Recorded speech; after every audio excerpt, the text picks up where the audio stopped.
我们现在开始今天的活动。尊贵的般若法师，尊贵的责任扎西堪布，尊敬的嘉宾，各位法友，各位来宾，各位朋友，以及在 YouTube 上、在直播平台上观看对谈的朋友们，晚上好！欢迎大家来到今晚的跨界对谈，用心经解心结，于无常观自在现场。此次对谈是澳大利亚般若寺与澳大利亚慧伦藏传佛教协会共同举办的系列佛法活动的第2场。我是 Karen， 非常有幸再次成为今天的主持。在开始之前呢，我们祈请2位佛法导师为我们分别用中文和藏文念诵心经，作为今天对谈一个殊胜的缘起。请大家带着恭敬的心合掌，恭请般若法师和责任扎西堪布依次慈悲念诵。好，请大家自称合掌哈。南无本师释迦牟尼佛，南无本师释迦牟尼佛，南无本师释迦牟尼佛。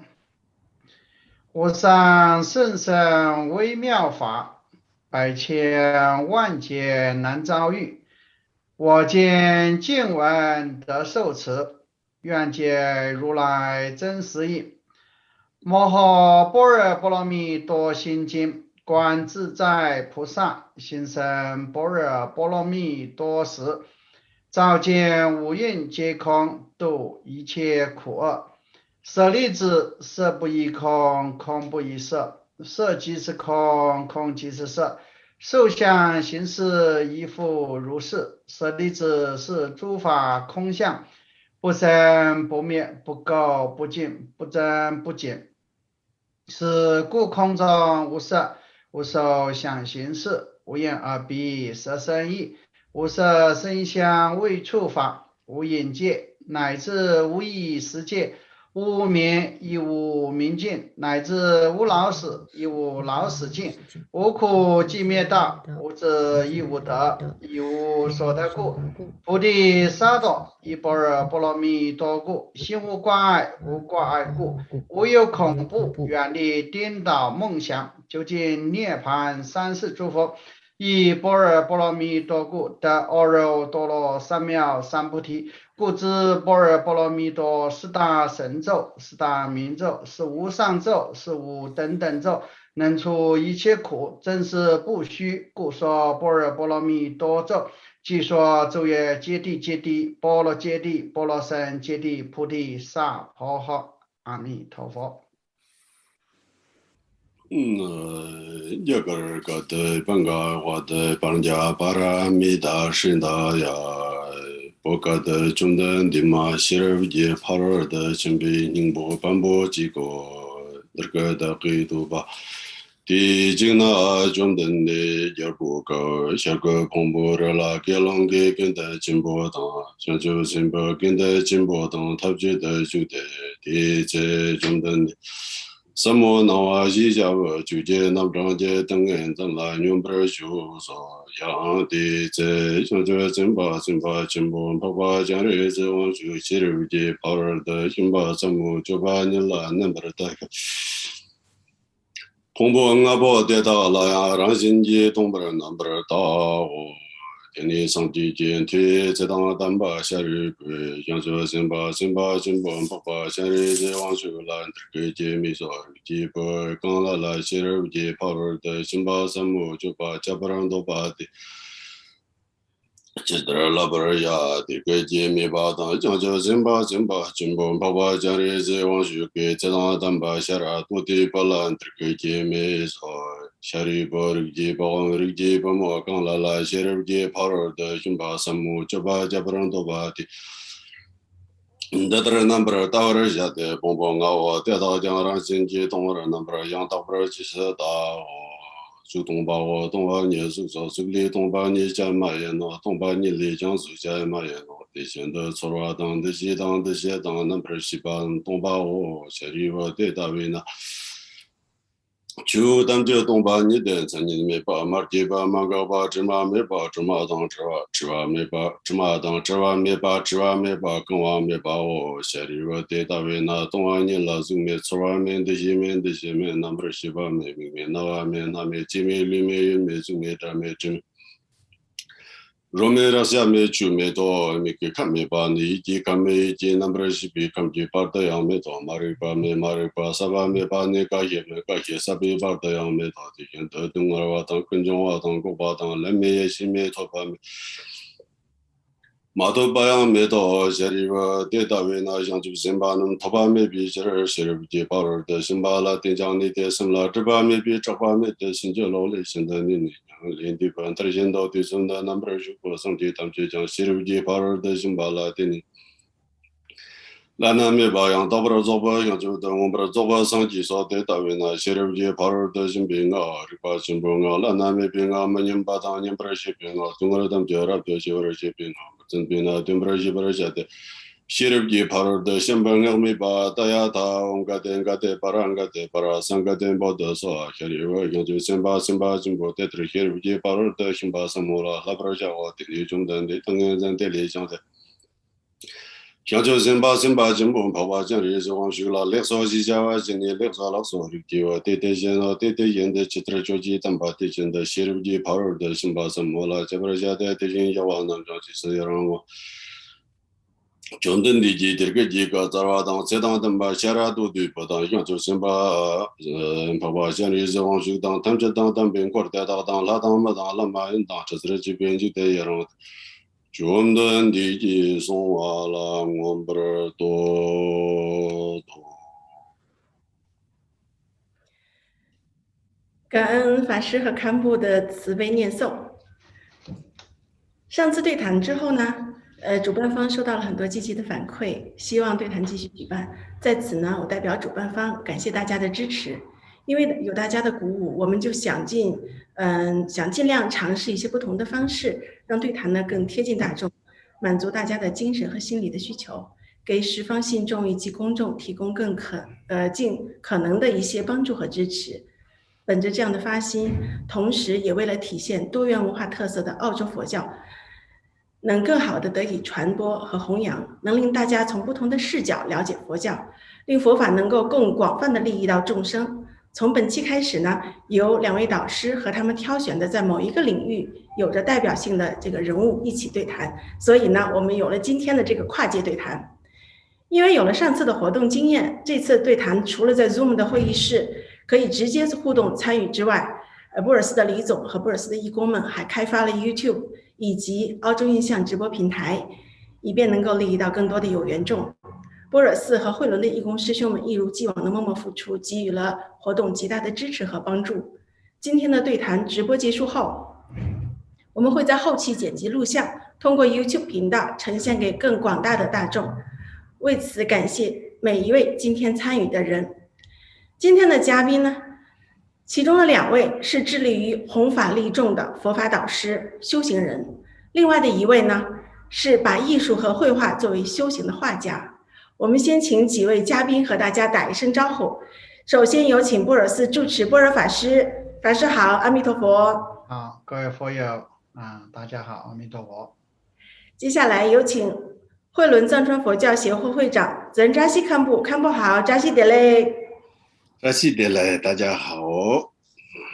接下来有请我们今天的跨界嘉宾，国际著名水彩画家曹铁军先生。曹铁军好，曹先生好，欢迎加入对谈。主持人好，两位法师好，以及在屏幕前的那个法友以及朋友们，大家好，很高兴有这样一个晚上能给大家交流，在周末，谢谢。好了，接下来呢，我用尽量简短的语言，可能速度也会快一些，把几位的简介给大家，就是快速的说一下。首先呢，我们从般若法师开始。般若法师在他14岁的时候因缘成熟出家，16岁在莆田广化寺佛建佛学院求学，21岁来到澳大利亚，成为第4位来大洋洲驻西弘法的汉传佛教法师。27岁应悉尼奥运会之邀进行佛教辅导，成为奥运会弘法的第1僧人。在1995年开始，法师先后在西南威尔士大学、悉尼大学、Macquarie 大学等青年佛学会担任佛学授课老师。30岁的时候，法师远赴台湾亲近当代的律学高僧道海长老，学律3年。学成归来之后呢，又回到了澳洲，担任华藏寺的住持，同时接受澳大利亚这个新州警方的聘请，担任宗教顾问，成为世界上第1位警察和尚。所以法师不但是位法师，而且还是位警察。此外呢，法师还受澳洲政府之邀，成为多个公共服务机构的宗教辅导师。在35岁的时候呢，法师辞去了华藏寺的住持，成立了般若院。在 Hurstville 开办了佛教中心，又买下了位于 Picton 的131亩的这个农场，准备开山建寺，建立南天佛国澳洲般若寺。在45岁的时候呢，全世界的数十位高僧亲赴悉尼，专门为了给般若法师举办楞严学院方丈升座盛典及澳洲佛教总会成立仪式。为般若法师送座送位的高僧大德包括学成大和尚、世界佛教僧伽学会的这个秘书长、印尼雅加达西禅寺方丈慧琼大和尚、中国台湾新北市佛教会理事长、台北慈法禅寺住持金瑶大和尚、中国佛教协会副会长、闽南佛学院院长、厦门南普陀寺方丈泽悟大和尚，以及澳洲各级政要和中国驻澳大使等人也亲自祝贺。辉煌过后，放下这个安安然然修行的好日子不过，般若法师撸起袖子，又日晒雨淋的把不可能的任务一步步的变成可能。那么他就是为了慢慢的这些变老的佛弟子有一个自己的养老场所，让澳洲的华人华侨有一片圆满的精神家园。他在拼命苦行，开山建寺和修建佛教养老院。接下来呢，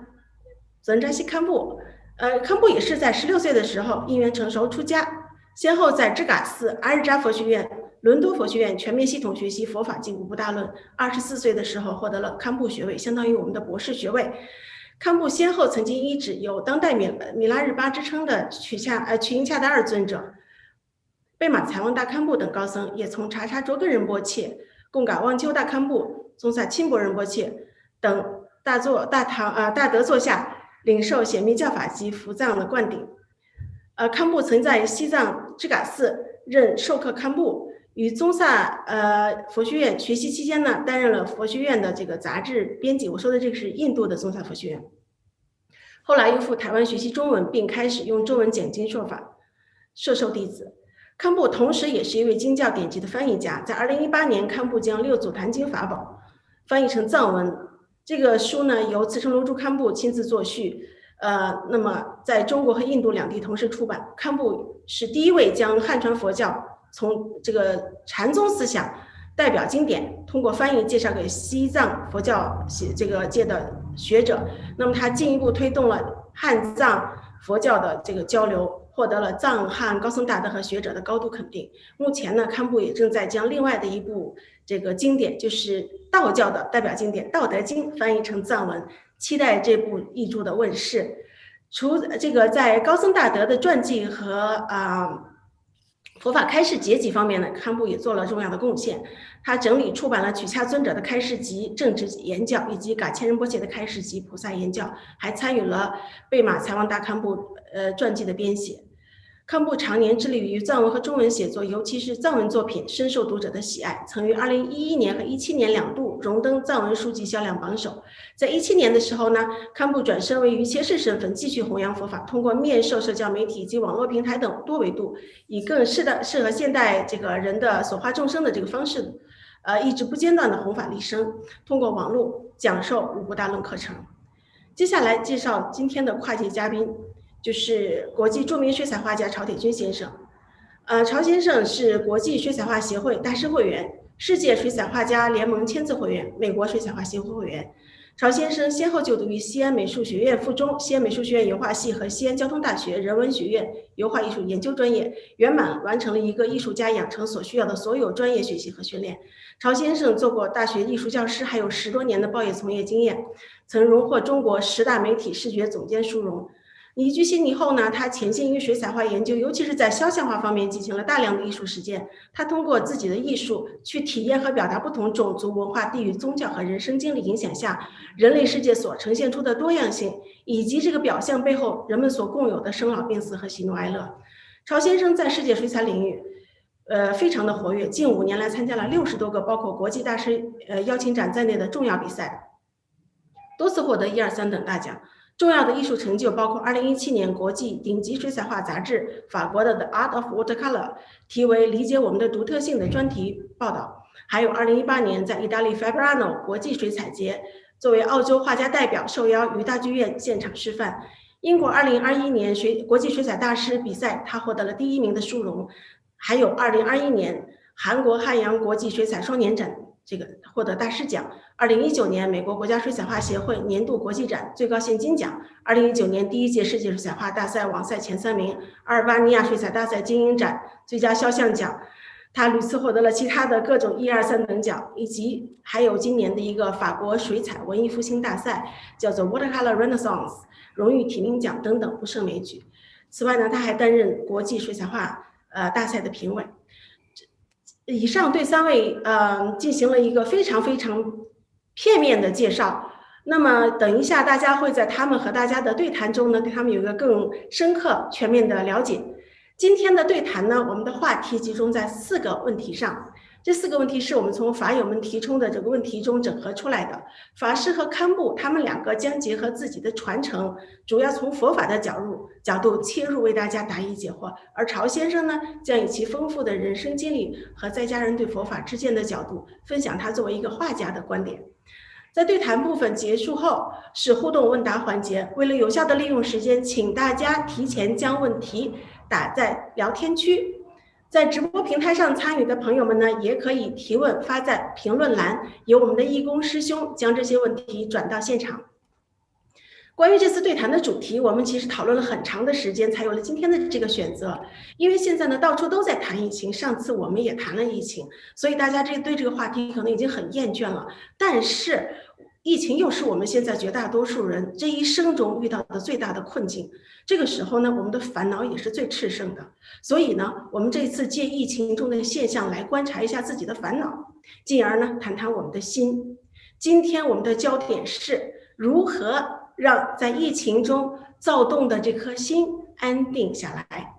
世界瞬息万变，上次对谈到现在才5个星期，生活中就发生了很多的事情。以澳大利亚为例，我们经历了宵禁、解禁，那么我们经历了这个疫苗的消息真假难辨，我们经历全澳卡车司机罢工，墨尔本连续大游行，确诊者大闹医院，悉尼呢时不时有人因新冠也死于家中，国际关系的纷纷扰扰等。那在3个月前，新州政府封城，希望消灭疫情，现在看来这就是一个 mission impossible。如今解封在即，在澳洲宣传这个国境要解开的这个蓝图的当日，新州州长又忽然辞职。近100天的社交真空呢，令人产生了这个交际的恐惧，内心非常的矛盾。我们既盼解封又怕解封，既想见人又怕见人，内心动荡、狂躁、焦虑，这些林林总总的坐卧不宁、烦恼迭起的背后呢，是各种粗的和细的无常。有没有一种办法可以让我们断除烦恼，拥有自在？般若波罗蜜多心经，简称心经，是大乘佛教表达般若智慧的心髓，它总摄一切解脱方法的精华。心经告诉我们如何断除烦恼，到达解脱的岸。经中云：般若波罗蜜多，能除一切苦，真实不虚。所以今天我们在心经中寻求解开心结的方法。今天的问题来源于我们生活中的现象，由我带大家提出，向2位导师请益，也向画家请教。时间关系呢，我也一定要提醒每位嘉宾，就每一个问题谈论的时间呢，只有5分钟。我们的义工师兄呢，也会进行时间上的提示。现在我们来看第一个题。第一个问题呢，我们想谈的是在社会上的这个人群中的撕裂现象。疫情像一个压力测试剂，那么这个压力呢，表现在无所不在的观点冲突上，任何事情现在都能引起非常激烈的情绪对抗，社交媒体上的火药味十足。那我一个生活中的朋友，他因为观点上与人的这个水火不容，在朋友圈里他宣布与人割席。从心经的角度来讲，那么我们应该如何理解这种人与人之间因为观点不同而导致的撕裂？我想先邀请般若法师为大家开示。法师有请。阿弥陀佛。好，谢谢主持人堪布，还有我们这个画家，各位佛友大家好哈。那第一个问题就轮到我了哈。那我们这次的主题主要是讲用心经解心结，于无常观自在。那我们刚才主持人提的这个问题，从心经的角度如何呢？这个就是能解决我们的问题，所以我就首先引用心经一句话，因为大家呢对心经不了解。如果你了解心经，首先心经里面其中有一句行深般若波罗蜜你如果行深般若波罗蜜多时的话，你就不会有这些问题了。为什么？因为我们现在不了解般若大家呢只了解自己。你看看这次疫情，大家追求的就是什么呢？我的自由，我想怎样就怎样。所以在佛家里边讲我们在生活当中如果看英文的我叫什么？叫 I。 这个 I 不是一竖一点，而是一横一字一横这个英文的我叫 I。 那中文的我叫什么？一个找，找字，找东西的找，上面一撇就找个人。所以从这一次的疫情讲，你看出去示威的、游行的、闹事的中国人多吗？不多。我并不是说西方人愿意去闹只是说大家不了解。因为为什么呢？大家只是追求一个我的自由，所以这个我是一个大我，不是小我。所以因为有这个大的我，它就有一种自我的膨胀所以在自我的膨胀当中呢，他就只是考虑到自己，没有考虑到别人。所以呢，如果大家对这个心经有所了解的话，如果你行深般若波罗蜜或者多时的话，你绝对不会有我们主持人前面讲的这么多的问题。因为这么多的问题都来自我。因为这个我是什么呢？不是小我，是英文的一个大我。因为这种的我的自大才会呢有种种的我想怎样就怎样就不会呢考虑到别人。像这次疫情，世界上很多国家都有躺平躺平了之后，就如今天新加坡这2个星期一天都是1500以上。我就不知道我们新南威尔士州，我们悉尼接下来躺平会如何，那就只是大家戴着眼镜擦干净慢慢的看。好，我就回答到这边。感恩法师法师给大家介绍了一下英文的我和中文的我。法师告诉大家，我们的这种情绪的对抗是因为我们过分强调了自己，强调了我，就是我的想法。那么因为我们对自己的这种自大，导致了我们容易和别人之间的不和。那接下来想邀请责任扎西堪布从他的角度来给我们解读这个第一个问题，这个现象从心经的角度应该如何理解？有请堪布。好的谢谢主持人也特别的谢谢博尔法师，还有我们今天就是专门我们两个就是共同邀请就是加入的我们的大画家就是我们这个介绍的时候我说不要前面写大师，因为现在其实写大师的不是真正的大师，但是他是这个全世界的各个地方的炼狱的这个画家当中真正的这个就是高度这种怎么说认可的这样的一个名副其实的一个画家所以只是这个大师呢，我就是说我们现在写大师就是说不是很好因为这个不是他说要写大师，另外一个人提出是不是要写大师我说不要所以呢实际上呢刚刚在前面解释的非常非常那我个人呢也是有特别的就是5年前4年前吧宗喀仁波切来悉尼我们慧伦邀请专门就是仁波切讲这个关于绿度母的一个开示的时候，我们赠送给宗喀仁波切的一个也是那个时候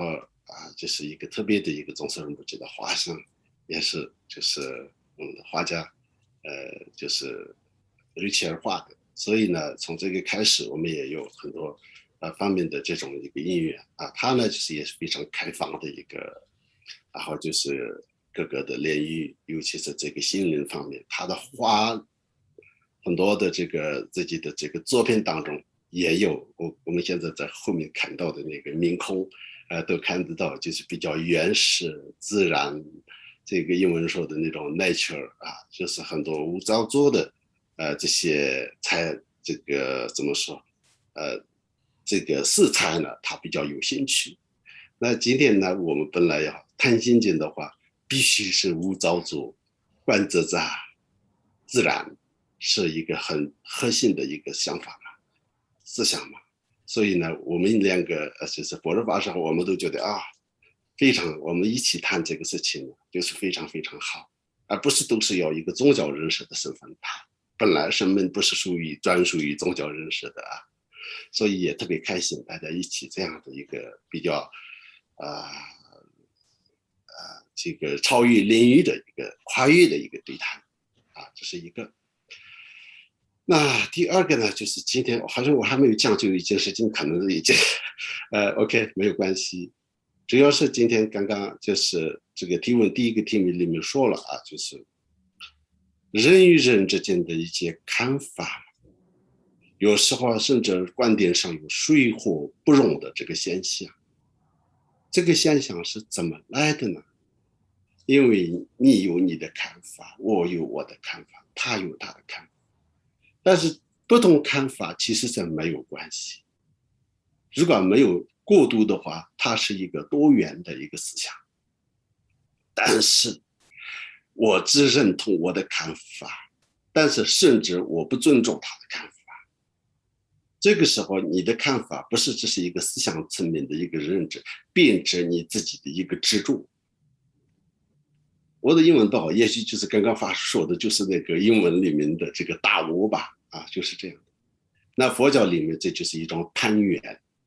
或者一个攀比的，也就是一个大的执着。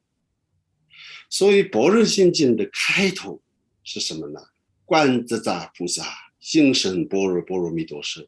照见无缘皆空。观自在菩萨，这个心经是这个几千年的这个佛法的这个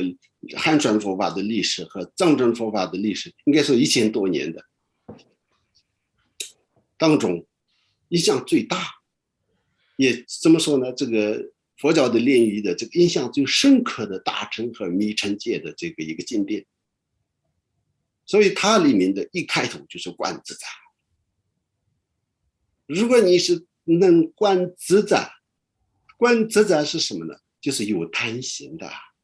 你可以有你的观点，但是你和他的观点可以有不一样的地方，但是彼此不产生矛盾。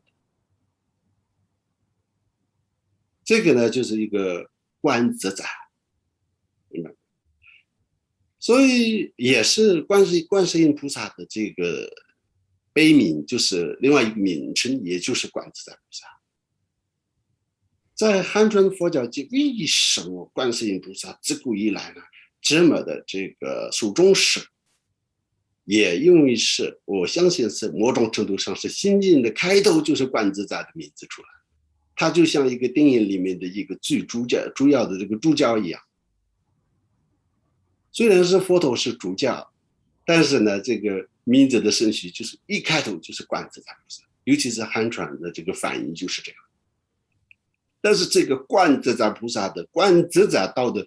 因为照见无云皆空，这个照见无云皆空的最详细的解释，就是在龙树菩萨的中观里面。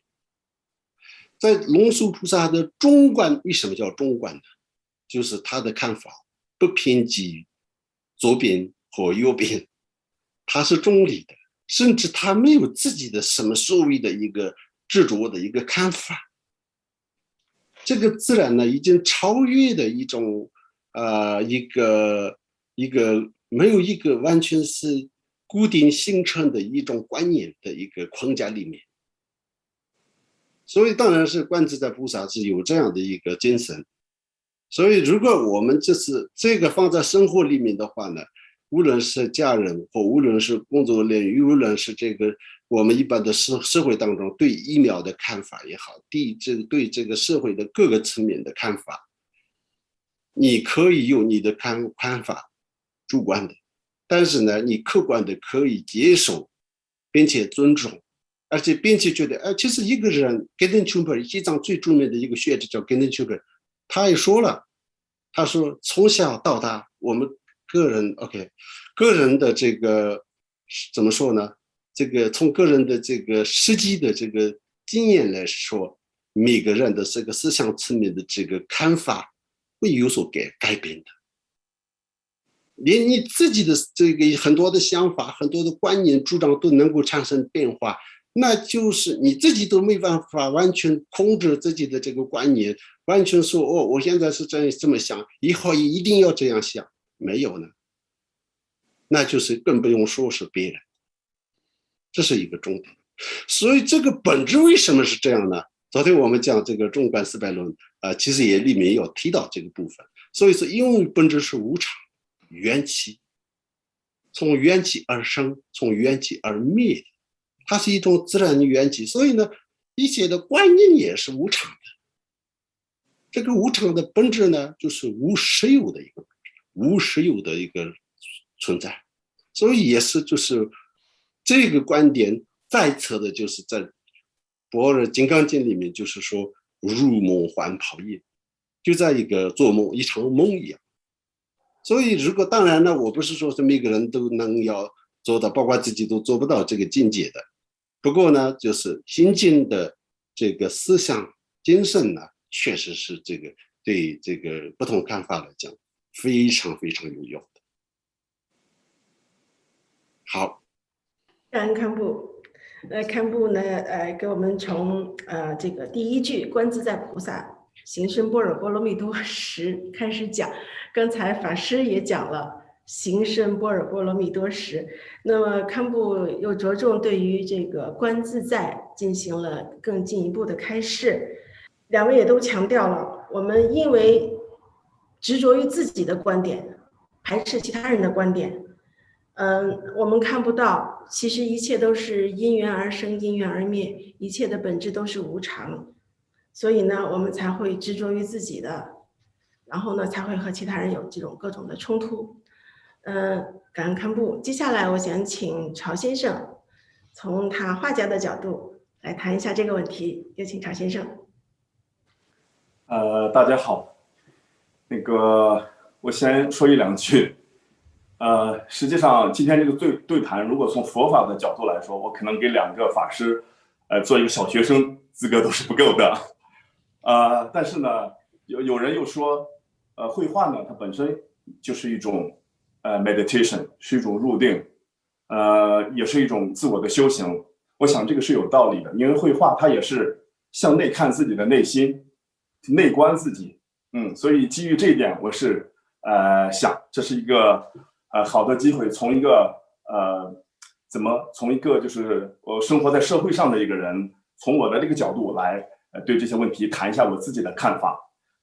首先呢，我觉得今天是很好的一个学习机会，能从2位法师这里能对这个200多字的佛经中的经典中的经典，有这样的机会听你们，我自己有一些提升，有一些理解，我觉得是真的是很荣幸，很好。现在回到主持人的话题的提问上，谈到了人群的这种撕裂，从我自己的角度，我觉得这种撕裂其实起源于大家对对和错的一个认识，因为有不同的对对错的认识，就到了一种是情绪甚至是立场的一个对立。这种对立如果严重以后，大家可能都不一定去再仔细去纠结对和错，以及这个对和错的发展。所以呢，就是我觉得这个问题，首先我们就把对错去探讨一下。对错的，我相信每个谈对错的人都认为自己肯定是知道对错的，否则他们不可能坚持自己的观点。但是为什么在对错的判断上，我们每个人回忆一下自己的生活，肯定是有好多对错的判断本身是不对的，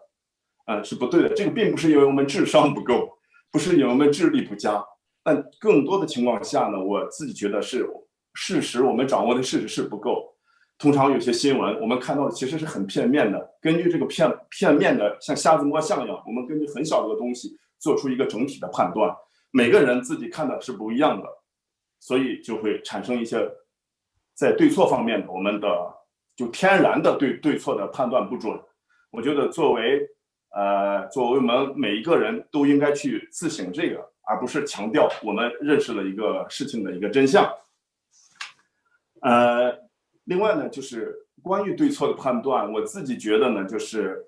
真的，你要判断一个疫苗好不好，要判断一个封城的手法好不好，我们需要大量的知识，我们得需要是一个专家。但是对于绝大多数人来说，我们不具备这个知识。这时候我觉得我们其实应该就是往回走，要回到常识。常识是个很有用的东西，我们可以根据常识去判断好的东西。这种东西的判断呢，其实怎么讲呢？有时候我们换个位置想一想，或者有时候我们去跳出来再看一下，这些问题一下就变得特别的清楚了。这是关于对错方面我想说的。另外呢，说到对错了，我觉得就会说到二元论，就是事情都有个对和错实际上可能比这个可能性还要多很多。就是介于对和错之间还有存在，或者这个对在过一段时间又可能发展成错的东西，又一段时间又可能成为一个正确的东西。比如说像封城，像解禁，像解封在前一段时间你要提前2个月说，大家说就是说躺平，像就是我们的社会就变成一个这个跟疫苗跟病毒长期共存的时候，大家都觉得你疯了。但到现在这个事情，我们综合的在发展中看，它又变成了一个似乎是一个大家更多的国家选择的一个方向了。所以就这个地方，就是我表达一下我对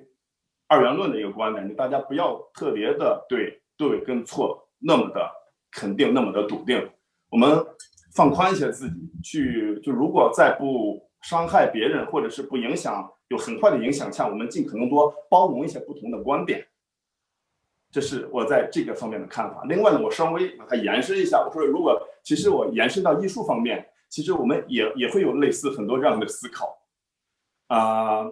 我回想一下，就是实际上每个时代都有一个艺术的主流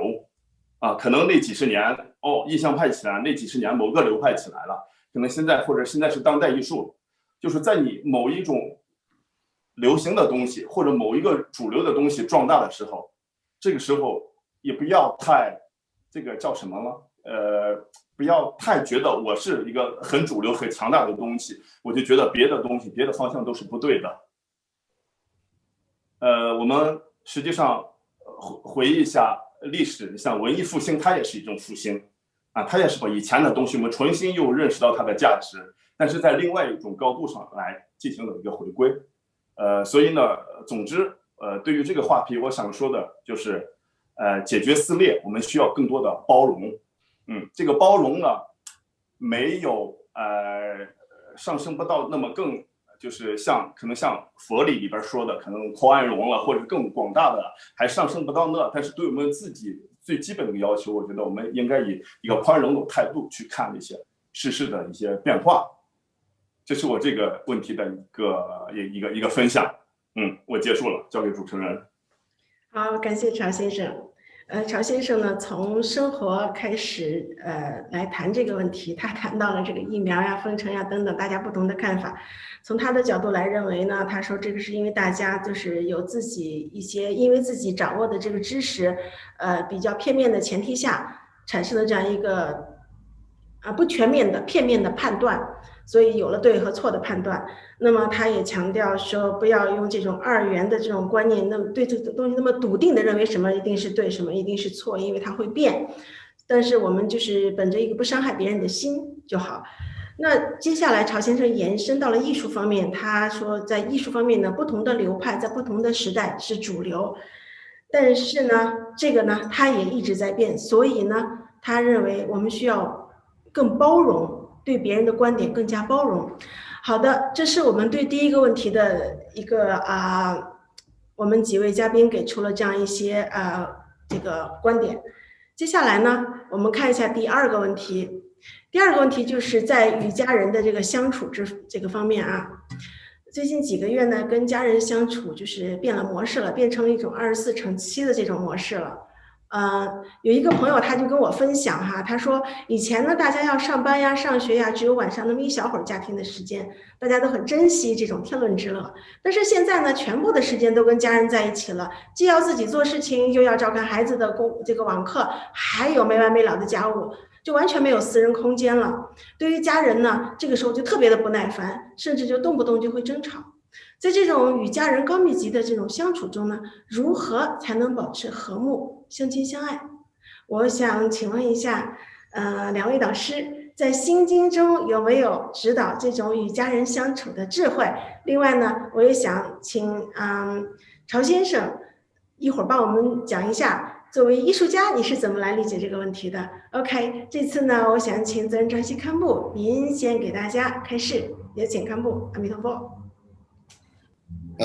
刚刚呢，我也听到我们画家的这个分享呢，就是没有错。其实这个本来也是属于这个心经的一个观点的一部分。我为什么这么说呢？因为心经里面谈的本来就是从其他佛经再次的这个解释这个般若心经的空性的时候，它有两个层面的。那一个是什么呢？就是从生活、从世俗层面的一个道理。一个是什么呢？从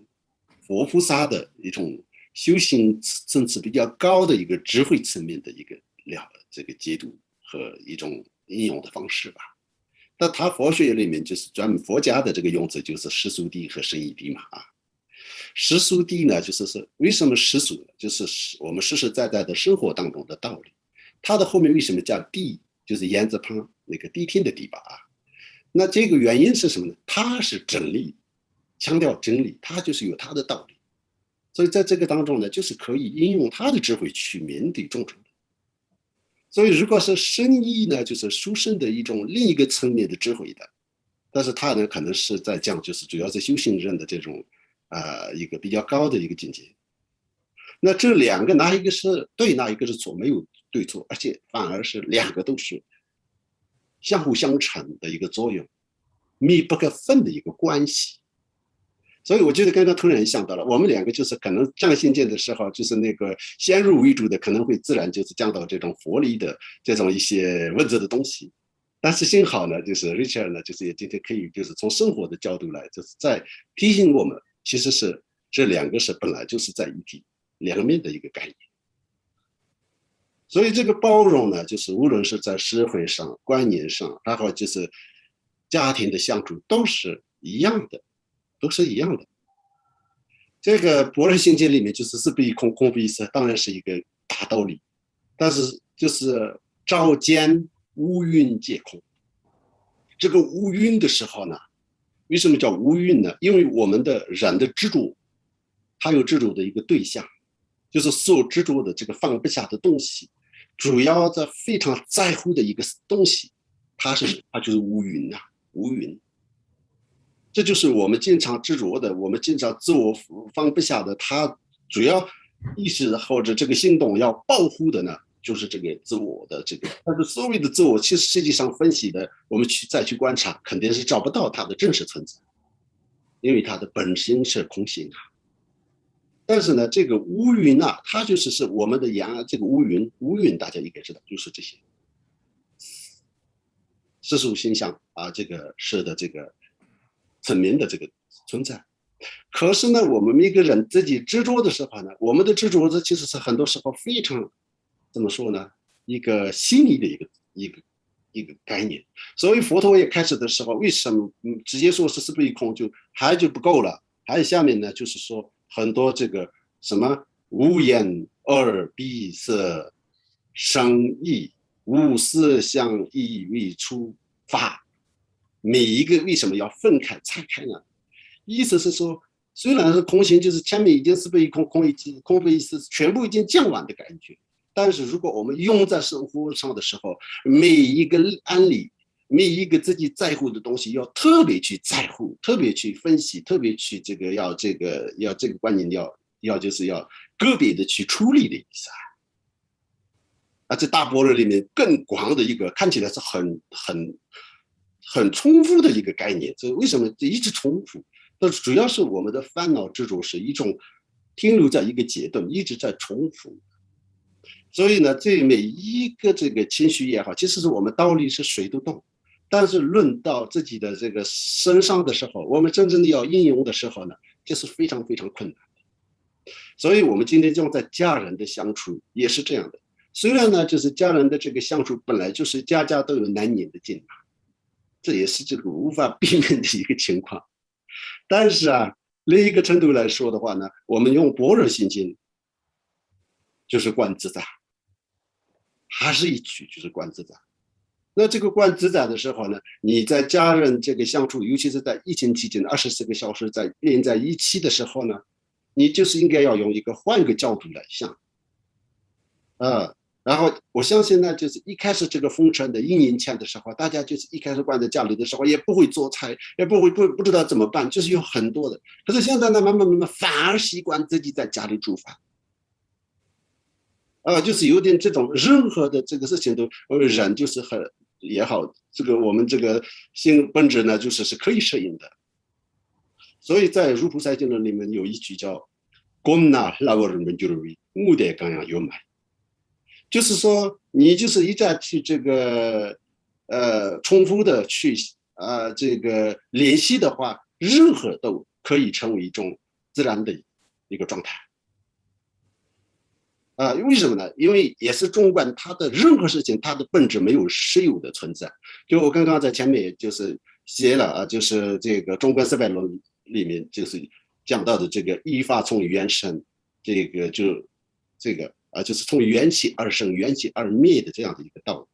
所以它是这样。我知道现在我这样子比较这个直接从生活角度不是这样的。不过呢，这个道理呢，确实是心经的最重要的一个原理。但是我们真正的放在这个生活里面的时候呢，另外一个观自在菩萨的用处是什么呢？因为我们和佛在藏传佛教里面当然是有极大的差异，我们是凡夫人，佛就是佛。可是呢，我们可以自己观想为佛，为什么？我们是佛的因，这个佛的果将有一天可以转变为佛。这个观念呢，就是六祖坛经里面也有讲的我们的这个80的境界有一天可以转变为4大智慧嘛所以呢，就是现在我们就是祈请观自在菩萨念般若心经，以他的这个借用佛的这个力量和观自在菩萨的力量，让你的内心更加平静自在，也是一个方法。所以为什么自古以来尤其是在汉传佛教里面就是为什么有这个抄经、抄心经，就是读心经、诵心经呢？因为这是不同层面的这个心经的使用方式。我曾经看过一部纪录片，就是玄奘之路玄奘取经的一个真实的这个流程的一个拍下来的一个纪录片。这个里面他在丝绸之路上遇到大的这个困难的时候，玄奘大师呢就是马上念心经，因为心经里面有一个度一切苦厄的这样的一个缘起。如果你真正的能够实修心经的话呢，用心经自己度脱轮回，这是最究竟的度一切苦厄。但是我天天念你心经也可以度一切苦厄，也就是可以你遇到的这个比如说疫情期间的种种的情绪层面的然后就是一个实际的很多的这个问题呢，你念心经是非常非常有帮助的。所以这个念心经、抄心经来就是度一切苦厄，是从世俗谛的修行方式。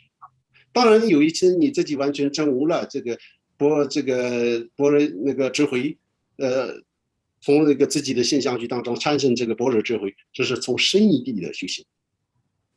所以这两个要结合。堪布从世俗谛、深义谛两个角度来给我们回答了这个问题。那么简单的来说呢，我们和家人这种不和睦，其实也是源自于我们自己的这种对于五蕴的执着，对于我的执着。因为我们这种执着可能渗透到生活中的这个方方面面、角角落落每一个细节，所以呢，心经才会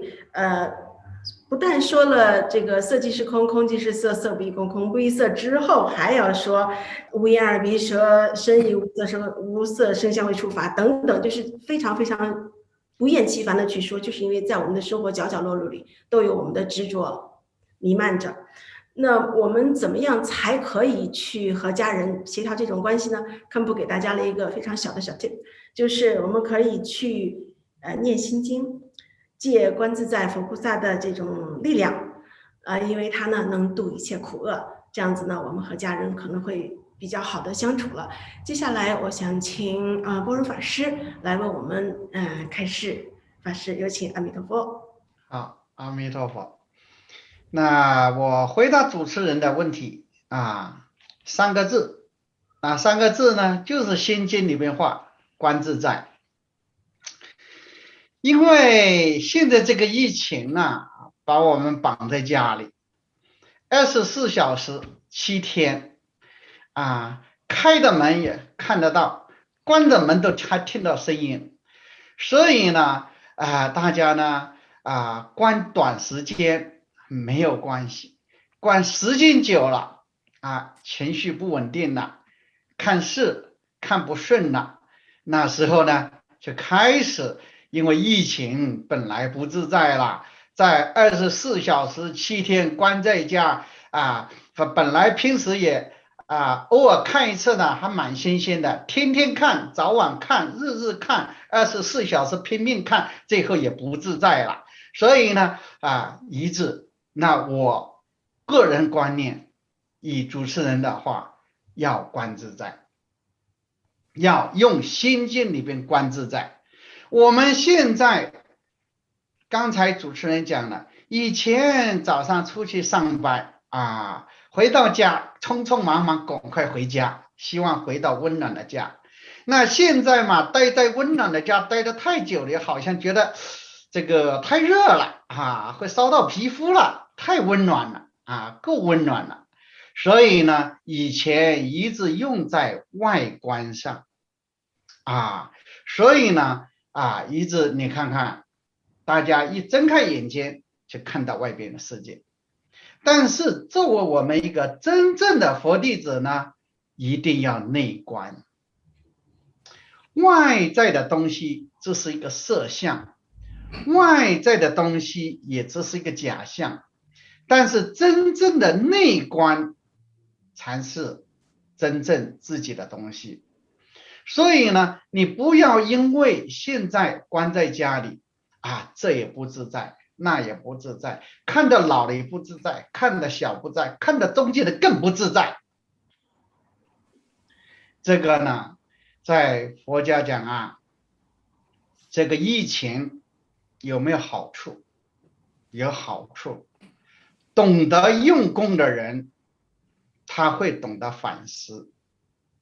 不懂得用功的人，就会什么呢？甩锅啊，都怪别人啊。因为什么？懂得用功的人，你就知道，你想一想，我们24小时7天在家，以前早上很早就出去啊，中餐都吃不到一个很好，都是 take away 打饭盒啊，做便当。现在呢，你在家还可以煮，还可以吃，不光自己吃，还你的老人、小孩，大家都可以一起吃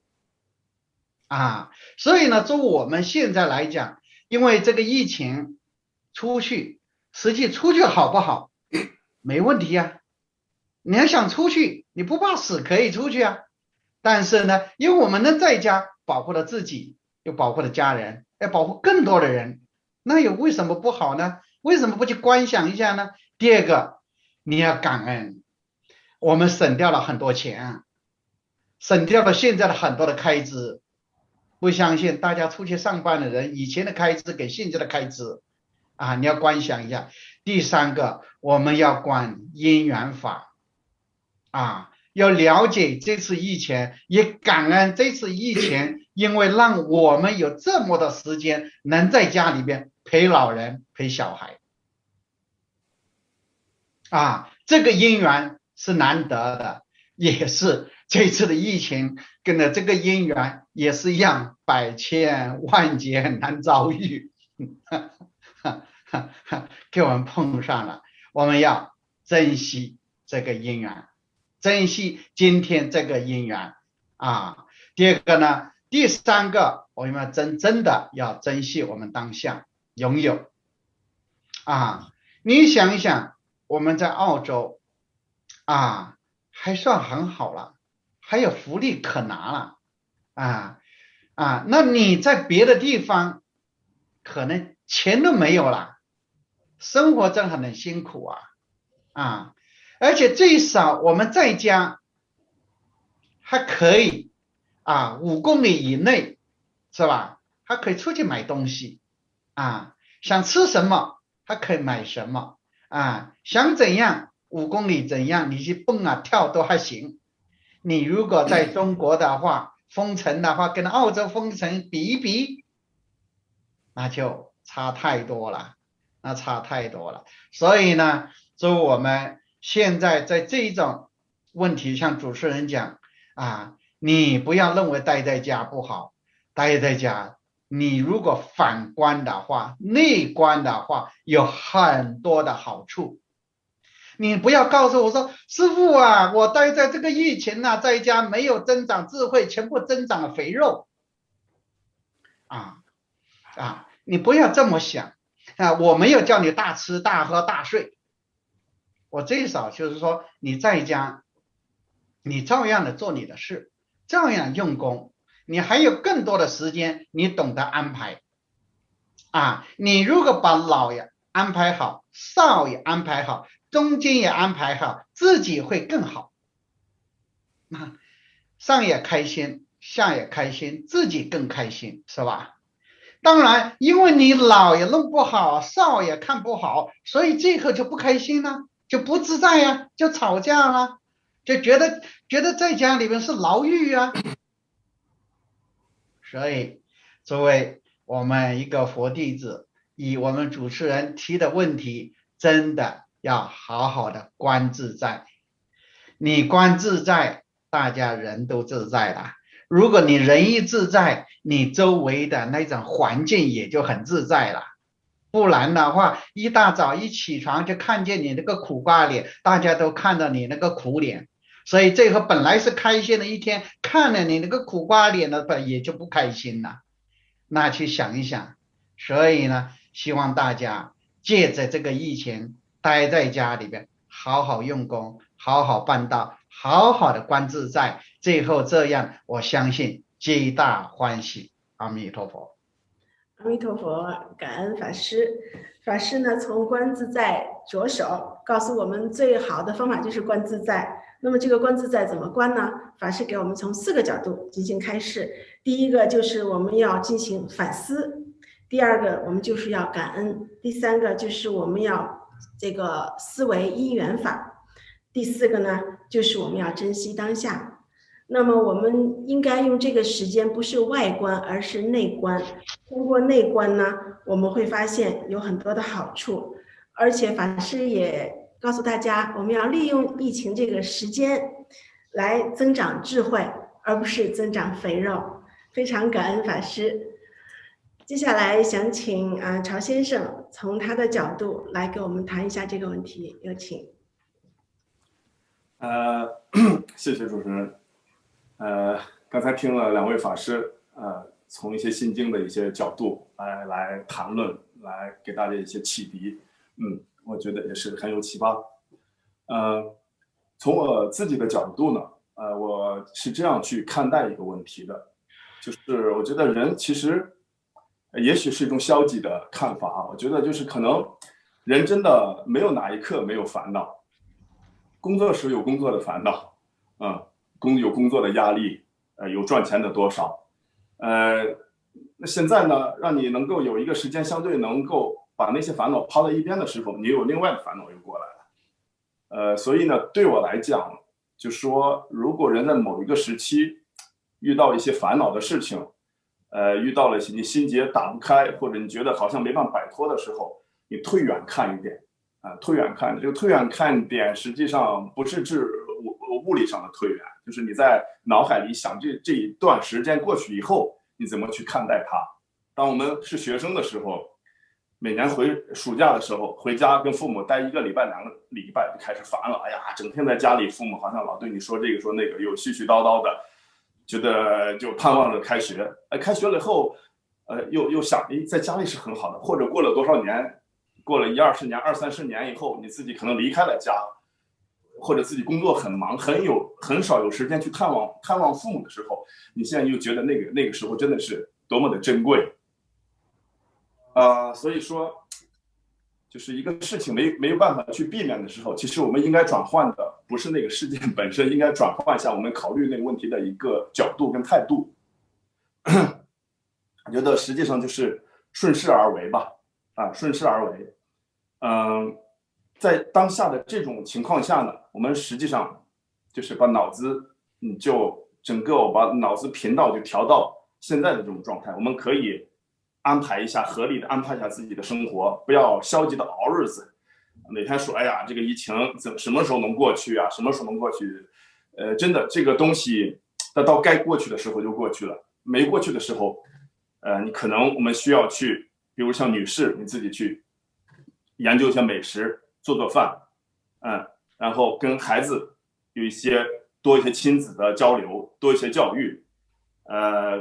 或者呢给自己有时间的话，如果你想要给自己更一些长远的一些工作规划，这样的话我们把这个消极的东西变成一个准备，当这个疫情真正的过去，我们在回想这段时间的时候，不会觉得哎呦好像这段时间就那么时间浪费了，睡觉了，长胖了。是对于这个事件，我的基本上一个看法就是，退远看，对于一个事件不能改变的话，我们调整自己，这个时候也让我想到，在做艺术的时候也经常会遇到这种情况，就是山重水复疑无路，哎呀，简直就觉得没有办法的时候，这个时候你反倒你退后一些。你思考一些更宽的东西，想一些将来，想一些以前，把这个东西不要做成一个点，把它作为一个普遍联系的一个东西，一下子觉得脑袋就会清晰很多。因为呢，怎么讲，疫情它总是暂时的我们还会回到正常中生活中去的。就是我自己是这样想，我觉得大家也可以朝这方向去考虑，就是我们其实还要珍惜这段时间，真的是挺难遇到的。不好的事情，我们从心里把它能转化成一个积极一些的事情，这是我的一些想法，我就分享到这儿。感恩曹先生。曹先生呢，他也跟我们这个交流了他的感受，就是这个烦恼无时无处不在，但是呢，他特别强调了自己的感受，就是当这个烦恼没有办法避免，当一些困境没有办法避免的时候，怎么办呢？就是退后一步。那么就是当事情本身不能改变的时候，就改变自己观察事情的角度。他不但从自己的这个生活的角度来看了这个问题，并且他从这个艺术实践的这个是艺术实践中，他也是这样子去的体会的。非常感谢常先生。接下来我们看第三个问题。第三个问题呢，刚才法师说我们要内观，那现在我们就来观一下自己的心。第三个问题呢是和自由有关的。法师在回答第一个问题的时候，其实也提到了这个，就是自由。这个问题是关于自由和自私的。前面的问题，其实那些所有的问题现象背后呢，都是有一个追求自由的心。封城期间呢，我们看到海滩上人满为患，还有好多人聚集着开 party 的、唱歌跳舞的，既不遵守这个社交距离，也不戴口罩的。他们认为这就是天赋的自由。但是呢，这个严肃的旁观者就会指责说：“哎，你这是很自私呀。”那请教几位，从心经和自己经历的角度，应该怎么去理解自私、自由，以及今天我们一直提的观自在的自在？我想这次呢，先请般若法师为大家开示。般若法师有请。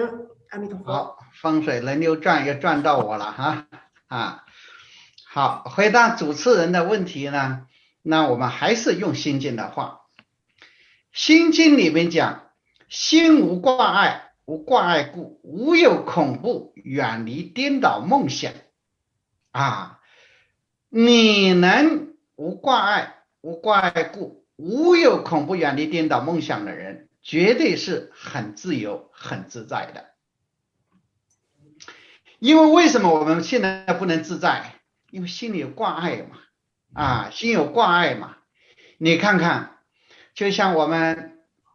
不是疫情就像平时一样的，想出个门嘛，大家说不行呐，家里有老，家里有少，还有工作，你看就不自由了，他就挂碍这个挂碍什么？挂碍家里老人，挂碍家里小孩子，还挂碍自己的工作就因为心里边有事，他就有挂碍，有挂碍的话，他就不自由。一个不自由的人，他就不是很自在。你看我们现在讲到生活当中很多病这个病呢是什么来的？不是佛教讲生老病死是每个人是有，那是很正常的老病死。但是我们现在呢，他没老就病了，他没有病就死了。那是什么？因为就是我们心里面挂碍太多了，挂碍太多了。因为为什么？社会压力太大了你看看现在在中国是什么？9点上班到6天，那可是呢，你想一想，有没有压力？有压力这个是正常的人还有这个加班，所以呢，大家为了生活不容易所以呢，他心里面有挂碍。所以讲现在社会上很多人的病是来自心理的病，来自外在的压力给我们心里面的障碍，导致了情绪不稳定，作息不准时，饮食也不准时，完了呢心情也不好，那当然什么病都来了所以呢现在现在呢也就是这个里边就是讲到，我们要想真正的自由，要想真正的自在，就是没有恐怖，没有挂碍。因为心经里面讲就讲无有恐怖无有恐怖的话，因为我们现在人大家很担心担心来了吃不下睡不着因为压力太大嘛，所以他就恐怖嘛还有一些人呢叫颠倒梦想颠倒梦想，给自己的压力太大给自己的压力太大，就最后呢，因为给自己，你看看我们现在很多人投资滚雪球一样的这边一个洞补那一个洞，一直在这挖洞补洞，挖洞补洞，用这种的经济操作模式。所以呢，哪一个出事了一下子接下来跟不上，全部都这个链呐，这个经济链跟不上，问题就来了。所以呢，有一些人很想做大事，但是做大事呢，这个也是讲有福报的，要有因缘的。福报不具足，因缘不具足的话，你做大的事，也许就是像前面堪布引用《金刚经》的如梦幻泡影呐，一下子你看起来是不错，可能到了明天，嘣一下没了。你看看我们大家炒股的人就知道了，看这个股不错，拼命炒，一炒上去，一下子甩下来，心脏爆发了，最后自杀了，多的是很多人。所以呢，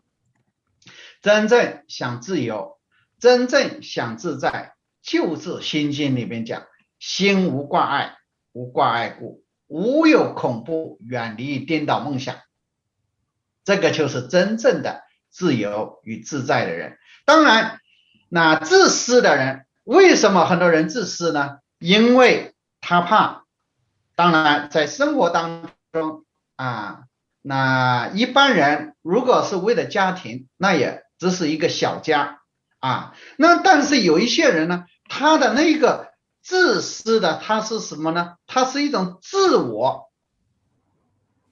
啊，它是一种自我的膨胀，导致到一种自我的膨胀的话呢，那他所做的事情真的就是广东话讲自己顾自己啊，那是他的这种真正的自私就是什么？自己顾自己，他也不是顾别人。所以这一种自私的呢，那当然他是有恐怖的、恐惧的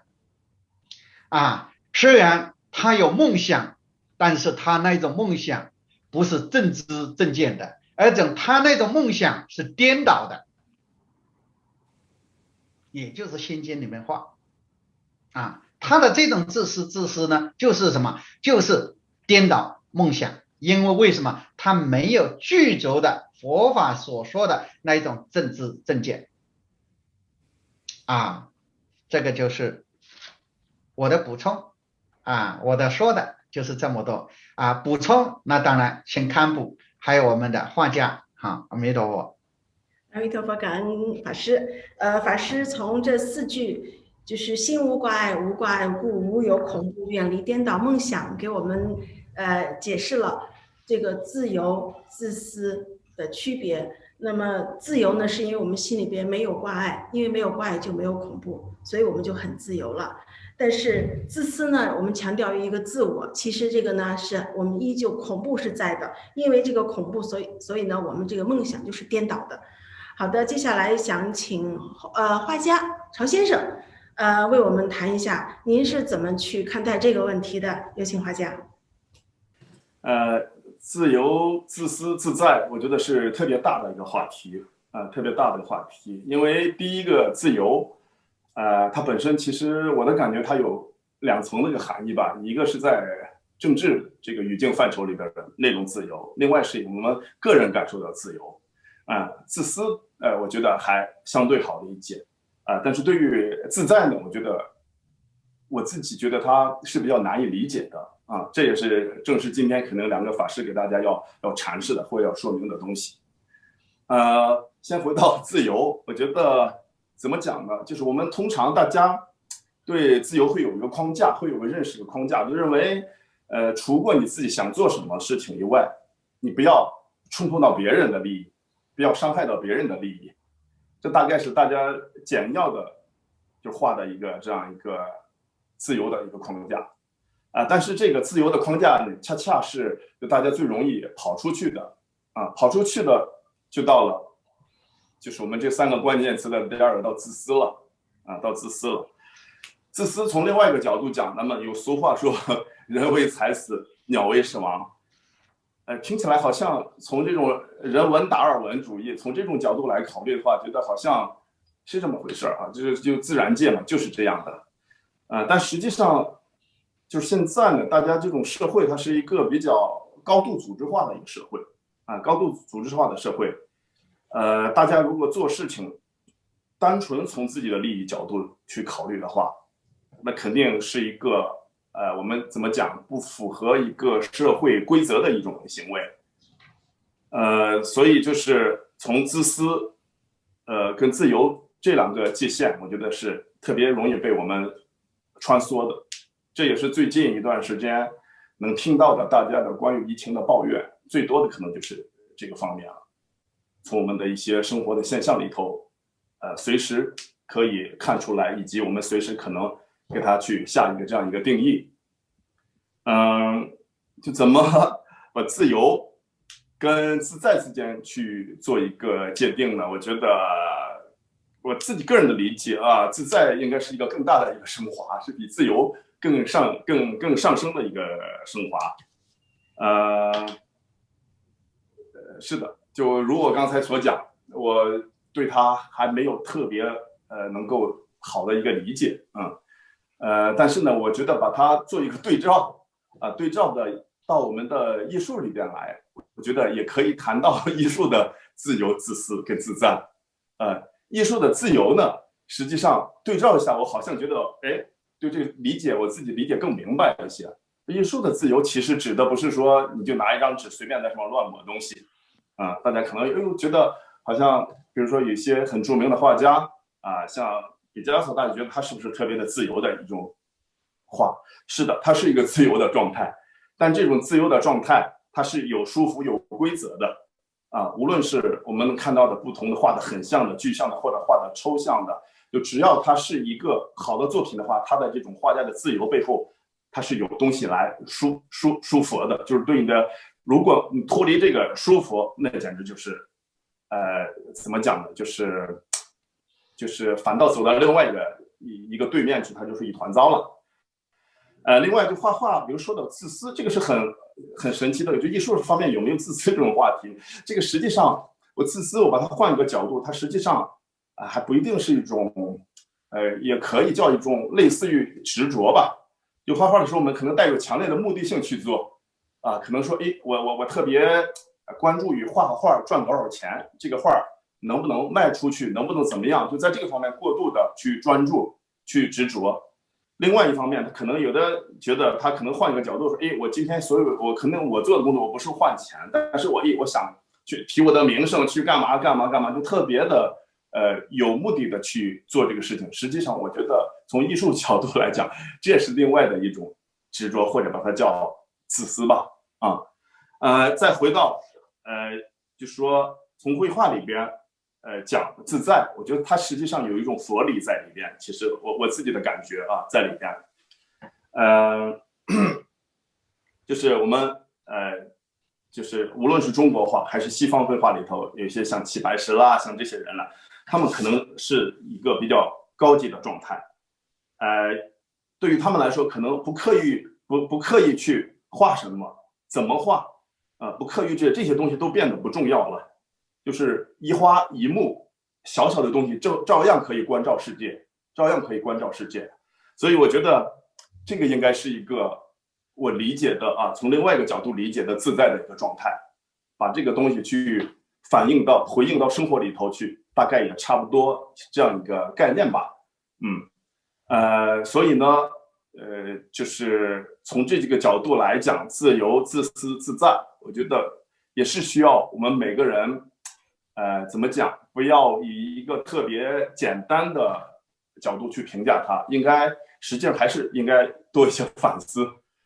思来不断的评价自己，然后就是无论处理生活、处理工作，把它都会就是有一些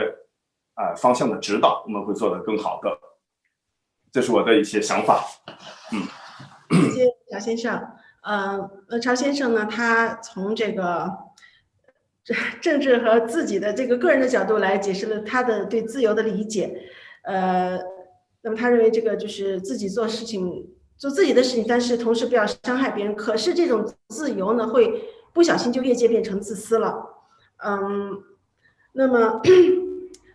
接下来呢，他从艺术的角度来解释了这个自由、自在和自私。他也列举了一些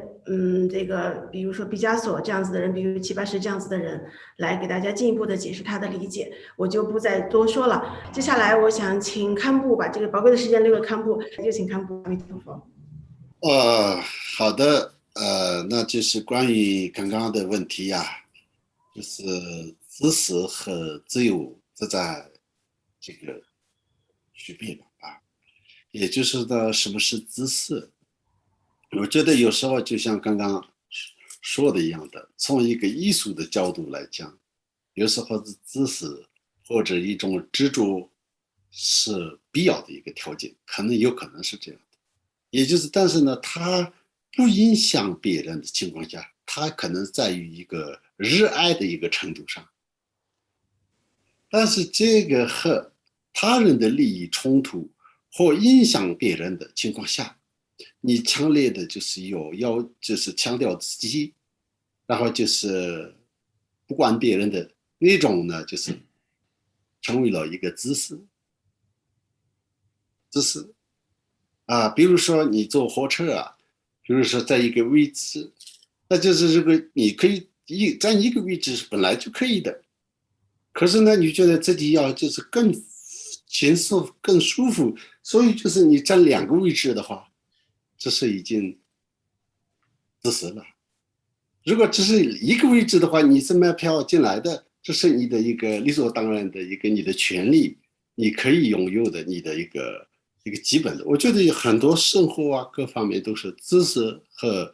自在或者这个非知识的趋向于，主要是这样的一个差别。再加上我们现在这种知识的话呢，有时候知识和这个有实际作用的这个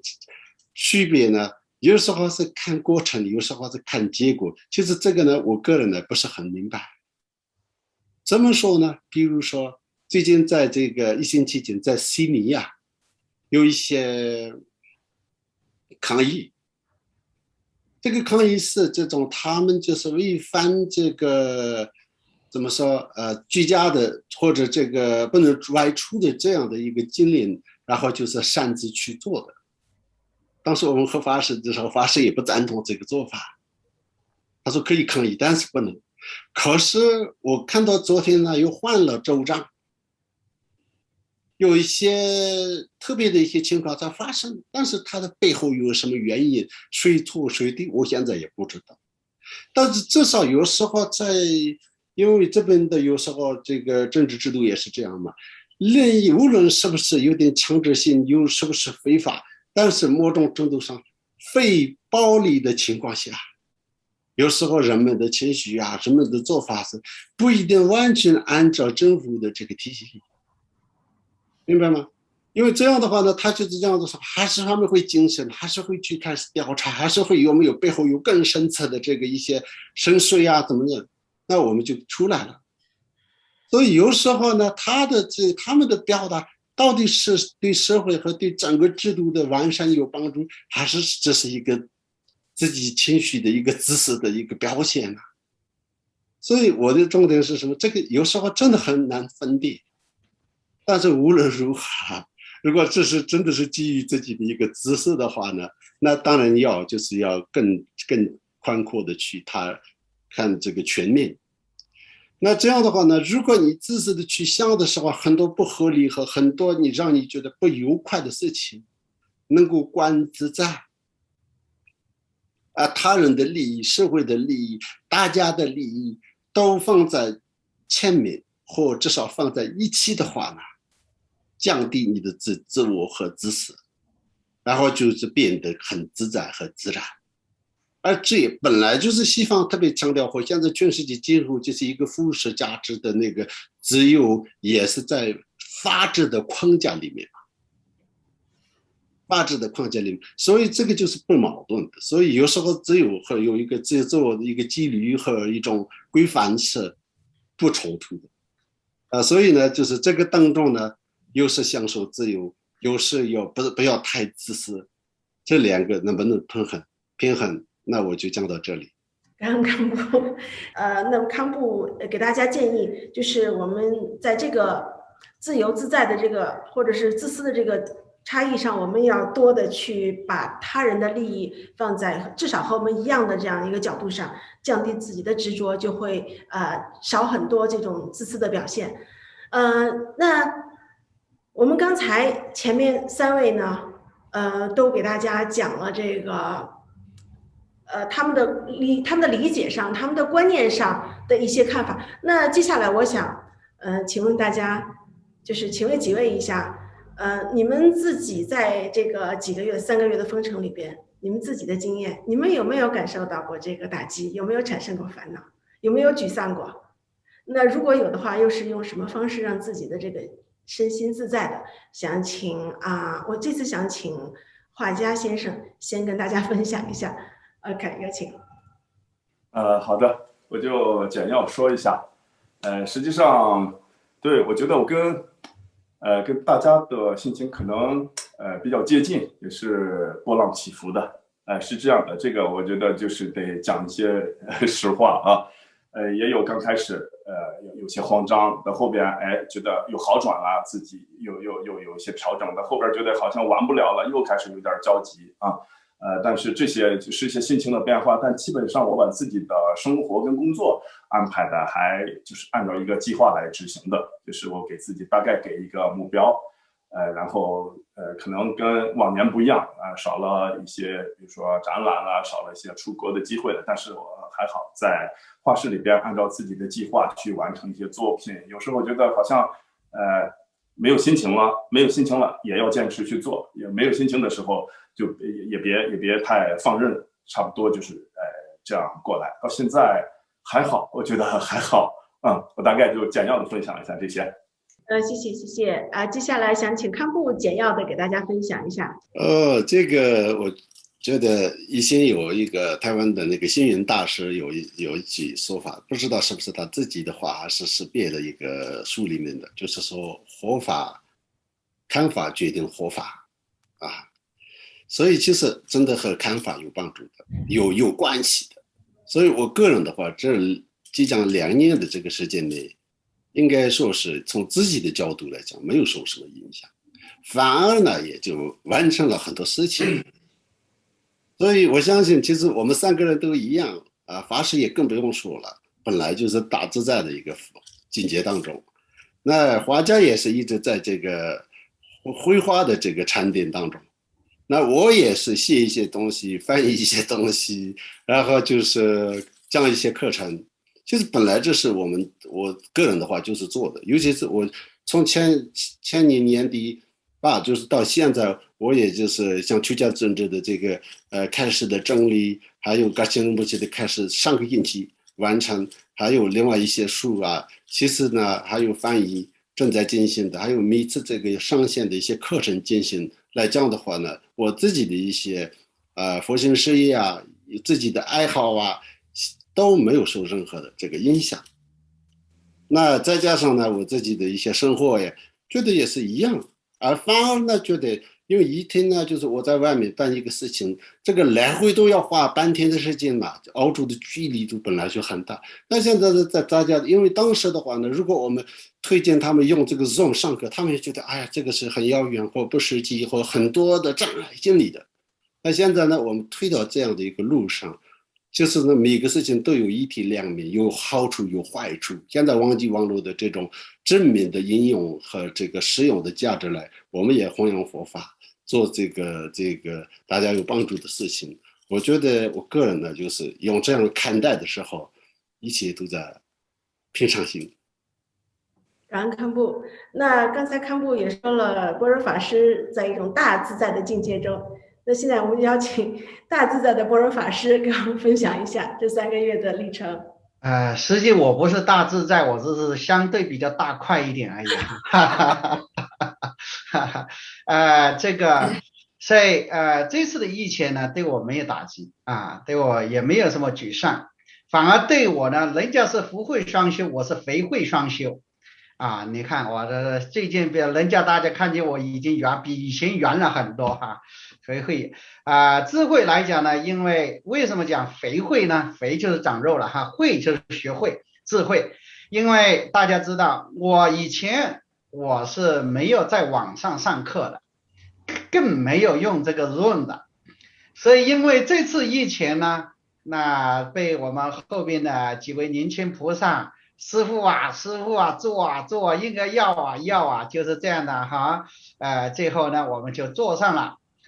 我们每个星期的佛学班，还有我们每个月的像与堪布的对谈，像这一些呢虽然是这个给大家问问题呀，我脑子要转了，因为脑子一转的话会增长我的智慧呀，知道吧？所以呢在这次疫情简单来讲对我收获很大不像以前我会经常出国的参加很多活动现在去不了了那第二在这边禁足呢那也就是非常好非常难得肥慧双修了阿弥陀佛。阿弥陀佛。刚刚3位呢都给我们讲了他们在这封城阶段里边的一些所作所为，其实总结起来就是他们几位呢都把这个封城在家的这个困境，把这种违缘转为道用，把这种烦恼呢转为菩提。不管是福慧双修还是肥慧双修，总之大家的智慧都是在增长。那么非常感恩2位法师的开示，也感谢画家老师的分享。接下来呢，我们进入这个互动问答的这个阶段。有一位卢文佛友他提问，他说：尊敬的法师，刚刚您提到人是受五蕴和八识影响，如何在动荡和变化的世道中循序渐进地超脱五蕴和八识的影响？好，从这个我以我个人的观念从正见上下手，因为你有佛法的政治正见，你去了解五蕴你会五蕴，你就会了解八识。八识最重要，因为你有政治正见，在第六意识的分别，在第七识的执着，你就会去拿捏得很准，因为你有正确的知见。在你分别第六意识分别，你一定是向上你绝不会呢向恶向下在因缘当中你绝对只会结善缘，不会结恶缘。所以在这一种当中呢，你有正确的知见，所以呢在佛教里边，在八正道里边，第一个就是正见。你把正见抓准了，你就在第八了也是就不会种一些不善的种子了你所种的种子都是善。因为什么？因为五蕴没办法，因为我们在果上角度已经得了摄身那你只用现在的因下手，因你有具足的正见，从因上下手，在第六意识的善分别，在第七识的善执着，在第八识种的善种子，这样的话以后的五蕴八识分别善恶跟你没任何关系。接下来这个问题呢，是由这个澳洲印象的直播平台，我们今天有直播平台开通，澳洲印象直播平台的这位法友叫做 Christine， 他提的这样子一个问题，他说：请问各位导师，怎么看待政府对墨尔本疫苗抗议者暴力镇压？如何看待政府说不打疫苗就会丢工作的这个政策？那么这个问题呢，我请堪布来解答，有请。好的，我个人的看法是跟刚刚在前面说的一样的。那当然是在一个自由的世界当中，抗议是一个保护这个民众的这个基本权益，或者对国家对这个社会有正面帮助的一个事情。但是呢，它也有一个方式，就是比如说有获得这个批准然后就是他的一些在这个澳洲的这个价值观里面也写的也非常清楚了就是在澳洲来说，确实呢就是有这个合法的这个合法的一个框架当中，所以这个合法里面就是也当然是非暴力的原则。所以如果是这样的话呢，政府用暴力或这个非这种这个法治的这个做法的一个情况下，有这个过度的压制的话，我觉得这是一个民主自由的一个损失啊。这个从政治的这个说法来讲的话，这是不应该的啊，这是这样的。那另一个来讲的话呢，就是这个不打疫苗那个事情呢，就是打不打疫苗，然后就是要不要工作这个事情呢，就是一直在这个民意和这个民众的看法和政府的做法。我觉得政府是推动者，也有他的一个角度，他觉得呢赶快就是要降低这个失业率，然后要等有各种的，然后就是他要强烈的推动。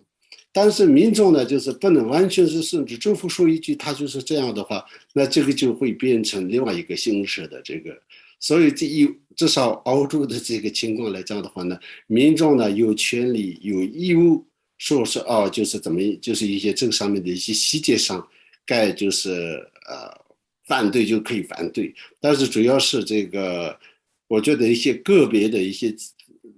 领域里，如果他受不受这个工人，他没有打疫苗的人，能不能让他这个工作，这是可能是一些个别的可以选择的。但是如果这个政府如果强制的说你一定要打疫苗，不然的话就是不能工作的话，那这个可能是稍微有点过头了但是这个细节我也不是很了解，所以没有100%的发言权。感恩康布，这里还有一个问题，也是和这个疫苗有关系的。这个问题是这样说的：佛法怎么看待病毒、疫情和疫苗问题？怎么看待我的身体我做主？他问的是佛法怎么看待我的身体是由我自己做主，还是关于疫苗打或者不打谁来决定的这个事情？那因为这个应该还是想问佛法的，所以我还是想问2位法师。般若法师，要不然这个问题请您开始。你的身体呢，你能做主，我真的要恭喜你。谁都没有这个本事，我的身体我能做主。牙痛不是病，痛起来是要命。请问你的牙痛你能做主，你叫它不痛吗？生老病死的过程当中，你天天去修补，为什么要去补呢？要去修呢？要去染头发呢？牙齿掉了要去补牙呢？所以我的身体我绝不能做主，我的身体是绝不能做主的。完了，另外一个问题是疫情能不能打？站在现在国际角度来讲，包括现在以前澳洲都不认可中国的药，说中国的那个疫苗在澳洲是不行的。前2天刚刚政府掉头了，说没问题可以了，去了美国回了一趟来。这是我们澳洲老大去一趟美国回来OK 了，现在澳洲疫苗可以了。说另外一点，你说如果打真的，万一医学角度来讲，你不管打 AZ 也好，打瑞辉也好，他是讲有没有风险？有，那非常的少。如果真的是你的话，我相信没关系，尽量打，因为什么？我的身体我可以做主嘛，你打了没事的。但是我们在佛教讲，因为这次的病毒就是共业，这次疫苗是必须要打的，你不打，真的你出国大家不要你了，你出不了国了。第二个，你不出国没有关系，你不打，因为这次的病毒它是感冒性的病毒细菌性的，您的免疫力不好，你就会被遭感除了你学我一样吃素身体练得健壮一点，不然的话疫苗它不认人的不是不认人它只要是人都会找上去的。所以呢希望大家呢，第一还要有正确的知见，了解这次的病毒是我们众生的共业。第二的疫苗这个疫苗打不打，我是建议大家必须打，不管打一打就是希望有个心安。但是大家一定会问我你看现在天天报纸讲一天死了几个人，有一半人都是打了死的，反正你也想一想，打也是死，不打也是死，你不能说等待我死再去打，知道吧？所以呢，我建议呢，大家在知见上站在大环境、大角度来看大事情，还是比较呢，第一个破次你，不要讲我的身体我做主，佛都没有办法，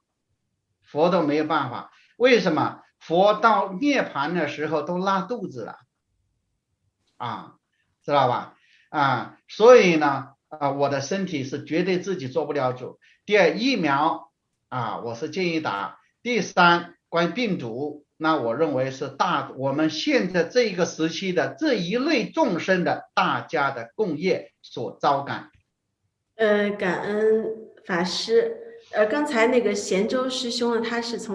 在凯恩斯的这个贤周师兄，他刚才就是关于他说他这个创业1年业绩做得还不错，但是因为合同的问题呢，就是后来因为有合同的问题，他自己对商业规则的经验他非常就是欠缺，所以呢被他的同行把那个合同给签走了，他自己就觉得心里不舒服嘛。然后呢，但是同时他又想到这个观自在观因果，观自己的这个不足，也不要粘着，不要贪财，不要贪名等等，这种道理他都明白。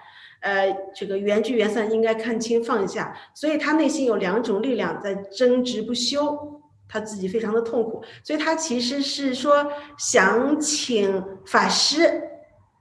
为他开示一下，他应该怎么去看待这个问题。这个是给法师的问题，所以法师还得再请您。还是我啊？对，是堪布啊。他这位师兄说法师。哎呦，这样的哈。对，般若法师特别说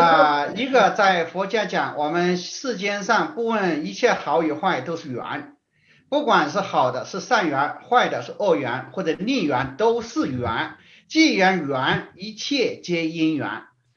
那是因缘的话，我们作为一个佛弟子你能对佛法的智慧、佛法的知见清楚的话，作为我是好了，我什么都做好了，你突然上来做上了，那没有关系嘛，就给你接了一个善缘嘛，是吧？接了一个善缘，当然你就不要站在经济的角度去看这个事情。你如果站在经济的角度和你个人的付出的利益的角度去想这个事情的话，你会越想越烦，越想越痛苦，越想越想不开。所以呢，你一定要站在佛法的知见角度去讲，就像我们大家好，我们同一个事做同样事，我做的好了，最后突然你帮我拿走了，没有关系，你就跟他结一个善缘。如果你要从另外一个角度讲，他要是欠你的话，没有关系，早晚都会还给你的，今世不还，下一世也会还的。那佛家讲今生不了道，披毛戴甲还，这个是站在修行的角度来讲，社会上一样的，大家欠你的一定会还，早晚会还的逃不掉的逃不掉，你就跟他结个善缘，好，你高兴你欢喜，给你这样的你也欢喜了，别人也欢喜了，否则的话，别人开心的不得了，你这个心呢反而开掉了，那就很痛苦了。感恩法师这里还有一个问题，我想这个应该可能要是最后的问题了。有一位哑铃师兄，他提问，他说今晚和孩子聊天，孩子说到这个 Amazon 的老板贝索斯目前的这个财富大概是2200亿美元，也就是说，如果一个人在公元0年出生，如果他就不死，他是永生的，并且每天他都有10万美元，一直可以活到现在。那他的财富还没有贝索斯今天的财富多。像贝索斯这样的状态，佛家是如何看待的？所以，请堪布您来开示一下这个问题吧。他是一个有钱人，然后他就是一个佛法的用语呢，就是一个有福报的人，看起来是这样的，但实际上也没有错，他有钱财，但是就是这个超出他自己使用的，都是其实是实际上跟他无关的。有时候，有些名人，有些人也明白这个道理啊。我记得在香港有一个明星呢，他说他有很多亿的，他说这个都是社会的，不是我的，跟我无关。所以他是这样的一个心态觉得。所以呢，有时候呢，你有1000栋房子，但是一个晚上你只能自己睡一个房间，一个床上嘛。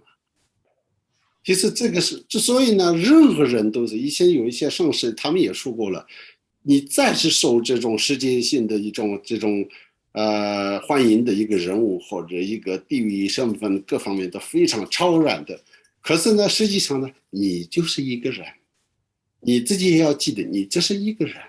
你可能是站在某几个人的前面的，就是一个人，明白吗？所以呢，佛法呢本来就是像如梦幻泡影嘛。所以呢，我们不是说这钱不重要，当然一个年轻人来讲的话呢，大家自己都一些赚钱要这种呢，钱是这个很大的一个事情。但是呢，有时候超出他自己实际的应用，就是这个晚年的之外的都是跟他没有太大关系。而且很多时候股票的这个跌落也好，有时候呢这个一些出什么事情的时候，我们看到有些非常有钱人，就是几个小时之内，一个晚上就变成一无所有的一个人。所以呢，这个都我们不能用这个很大的一个永远的一种这个这是那种钱，不能用这样来看待。因为他绝对不会永远的，而且如果就算他的钱在，可是他自己死了，就是这个钱和他没有任何关系，是这样的。所以我觉得这个佛法里面经常强调的无常，在无常范围内的一个东西，但是如果它能应用好的话呢，它是可以累积质量，然后可以延续这个福报，它是一个前世的一个福报。佛教里面说龙珠其实是有很多的这个如意珠宝的，为什么？因为他前世做布施，但是如果缺乏智慧的话呢，龙珠呢还没有人一样的这个成佛解脱的这样的一个根器啊，所以钱财呢也就是一回事，就是这样。感恩3位嘉宾精彩的回答。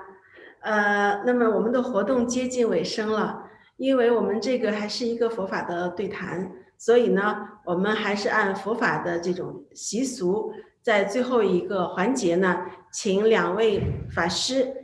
用自己传承的方式为大家做祈福回向。有请般若法师。愿消三障诸烦恼，愿得智慧真明了。普愿业障病障悉消除，世世常行菩萨道。阿弥陀佛。Yedarma hida barbawa hidden de kandada angada haya wada de ganzayo naru. Yowa de maha shamana ye soha umba sangi namji jasi sho. Yoba damchu namji jasi sho. Rimba gindan namji jasi sho. Yamni gomjo sangi jasi sho. 感恩法师，感恩堪布，带大家祈福回向。那接下来，在我们这个圆满之前，我要为大家介绍一下接下来我们要举办的活动。我们下一次的对谈是在11月7日举办，对谈的题目呢是佛法 vs 活法。此外呢，般若寺每周5固定的课程佛法概论，请大家关注。在10月下旬呢，般若寺还会举办疗养身心佛法与医道的共鸣，由般若法师和陈新慧医生的跨界对谈。在10月24日，观世音菩萨出家日呢有云法会。在慧轮方面，除了每个周周六、周日定期举办的中观400论和普贤上师言教课程之外，每周五微信群空中道场中正在宣讲《佛说盂兰盆经》，每周定期在 Zoom 还有云助念，这个云助念是为生者祈福，为亡人超度。此外，请大家关注公众号慧伦佛学和 YouTube 荣松佛教频道，了解更多的信息。那么我们呢，特别的不自由，特别不自在的东西，其实不是一个外在的东西，而是源于我们自己的内心。感谢2位不同传承的师父和跨界嘉宾，特别抽出时间和大家一起度过这2个小时难忘的时间，非常非常快的2个小时就过去了。那么在这2个小时里呢，3位嘉宾结合疫情中大家的烦恼，用心经和自己的这种知见，帮我们了解自在的源头。那么我们说万法唯心造，诸相由心生。通过今天的对谈，希望我们每个人都能做到境随心转而悦，而远离心随境转而烦。愿诸位及一切有情都能开启般若智慧，早日获得圆满自在。今天的对谈活动到此圆满，祝大家60吉祥，法喜充满，祝各位晚安。那么请大家带着恭敬的心合掌，恭送嘉宾离场。